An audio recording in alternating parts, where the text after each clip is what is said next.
I've recently bought a BMW 1 Series 67 plate, and the car doesn't come with a lock on the glove box latch.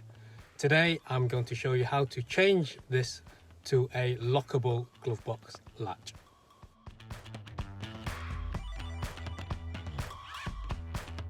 As you can see, there's no lock on the latch just opens as normal. There's no lock on it. The part numbers I'm going to give you relate to the F20N, so the last edition of the rear-wheel drive BMW 1 Series. The part numbers you're going to need for the cylinder repair kit is 51217 496 084, and then for the latch you're going to need 5116 6817 874. These have all been purchased from BMW. First job is to remove the old latch. So the latch is held in position by tabs at the top and tabs at the bottom.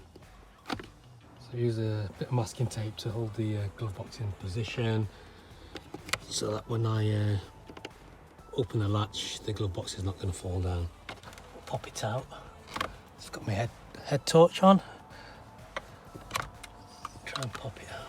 Put it out, just give it a bit of a wiggle, and the latch comes out. I can show you the tabs. You know, when I say push the tabs into these tabs that you need to push in. Okay, so the lock goes in like that. Screwdriver to push down on here. There's two tabs. These two tabs will pop out from the top, and a bit of a wiggle, then the whole thing comes out because there's tabs at the bottom as well. So this is the new one. So let's open it up and have a look. So you can see there, and we just need to double check the back, the new one and the old one, and they are the same. So that will go directly back into position. Once you put the lock in there, you can just pop that straight back in. Next thing to fit is the cylinder lock, and then to get that to fit into the latch. So what's inside this? Let's have a look. Inside the box, you're going to get no instructions and a cylinder lock with some lock shutter doors and some springs. We're going to see how this all goes together. Essentially, we've got to code the lock to the key. What we've got to be careful of is the tiny springs. So it's the lock itself. Okay, you can see there's 3 slots, so we're going to put the sliders in there, and then where there's the round cutouts there are for the springs. So there's 1, 2, 3 round sections, so that means we're going to have 3 springs, and we've only got 1, 2, 3 springs in the kit, so there is no provision or spare if these springs fly out, so we need to be really careful. First job is to get the key out of the remote. So you press the little button there and the key comes out. This is the key that's going to go into the lock barrel. The barrel is going to go into the latch. Try and understand what we have here. So let's lay these out. So I'm going to keep the springs inside the bag because we don't need the springs at the moment. What we've got here are the different latches or sliders, doors. They've got numbers on there. Don't know if you can see. This is number 4.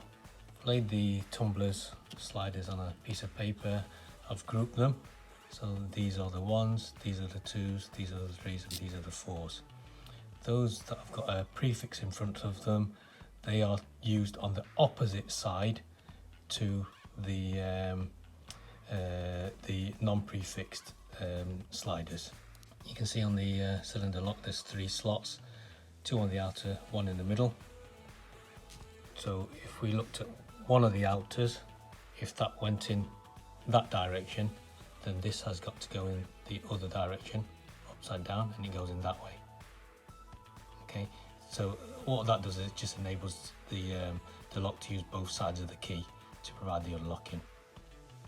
And excuse my dry hands, I have really bad dry hands.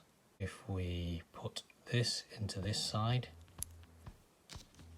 and then this is going to go on the opposite side, same direction there. Try and show that, like that. And these just basically snap in, push them in, yeah, and they go in. And to get them out, all you need to do is just use another slider, push it, and it pops it out. I slid one of the sliders in just to understand the mechanics behind it, and for the lock to be coded, that slider needs to be flush to that plastic edge. You can see that the key's in, but that is not flush. It's going to be a little bit of a process of elimination to code the key, so I'm going to start off with the ones. So let's get a 1 tumbler, put that in the edge. Then in the middle we're going to have the 1 1. It's going to go in there, just pushes in, snap, and then the other one is going to go to that position. Okay, then what we can do is put the key in, then examine. You can see that they are not fully seated in, and even the middle one, that's protruding out a little bit, and you can see it's slightly recessed in as well, middle one. So let's start with the middle one. So the middle one looks like it's the closest to the position it needs to be in. So I'm going to take that out. You're going to get another one, and we're going to pop it in. That drops that tumbler out. Then, because it's the middle one, I'm going to go with a 1 2, and 1 2 is the next tumbler. That is going to be raised up slightly. So it's going to raise up slightly, put that in the middle, put the key in. Oh, that looks like it's a perfect fit, so you can see there that is flush. Yeah, you can see that is flush. So the middle tumbler is 1 2. Okay. So we can continue with the other ones, and the coding, figured out which tumblers go in, and you can see how they all perfectly align up. One suggestion to help you so you don't forget which sliders go in where is to just draw on a piece of paper and number them when you take the tumbler out, to reassemble with some silicone grease. I'm going to use some silicone grease here. And I've taken all the tumblers out, got the lock, just put a little bit of silicone grease, we don't need much. What I'm going to do really is start from the first one, a little bit of silicone grease on your fingers, just smear it on the tumblers, okay, not too much, so that gives. We're going to get the springs, 3 small springs. Then we're going to get the spring is just going to pop into this area here. See that? Just pops in there. Okay. And then getting the first tumbler that you've got.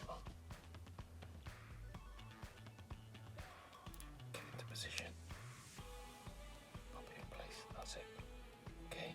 So now that gives it a bit of spring loading. Yeah, it should hold itself in place. Get a bit of grease on there, a bit on your fingers. Get the next spring. Put into position. Should have lined up straight. There we go. Into position. Just make sure you got the right tumbler in there. Again, pop. There we go. Spring in, pop that into position, and that snaps in position there. Okay, you can see now the springs push the tumblers out, sliders out, so that prevents that rotating inside your cylinder lock. Put the key in just to double check. Yeah, and the key's going perfectly, all lines up. You can hear a nice. Just be careful not to pull it out too much, otherwise the springs could fly out. So that's that. Now that's in position, we can just get the get the latch, and you can see the barrel, this area here, and the barrel, they've got the same shape. So this is the way that this has to go in, and it'll go in nicely. There's no other way of putting, if you try and fit in that way, it doesn't actually go in. So it just slots in nicely like that, and then push, that's it, clicked in. Has a nice feel as well, you know, it's, you know, you can feel a positive lock position and unlock position.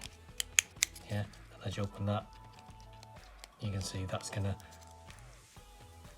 pull the glove box door open. And then if you put the key in, you twist. Yeah, that's moved the you know, this flap into a different position, and now it won't open the glove box. Okay, basically on the other side of the glove box there's like a slider, and it's in a certain position, so like here it won't push it. If you unlock it, okay, in the same position, this will now push this push the glove box open, ready to install on the vehicle. Latch actually pushes on this here, so as it pushes that, that's what causes it, the glove box to open. And then when you turn the key, it moves that pusher 90 degrees down to the bottom, so it's actually moving in this area here. That's why it doesn't open the glove box. So the glove box still held up with the masking tape. So we've got our latch here with the lock in place. So what we're going to do is we're going to align it onto the glove box. Okay, make sure it's all aligned up. Okay, and then simply just push into position. There we go. Take the masking tape off. Okay, so it's in position. Opens and closes. And then if we get our key, give it a lock. Look at that. Job done.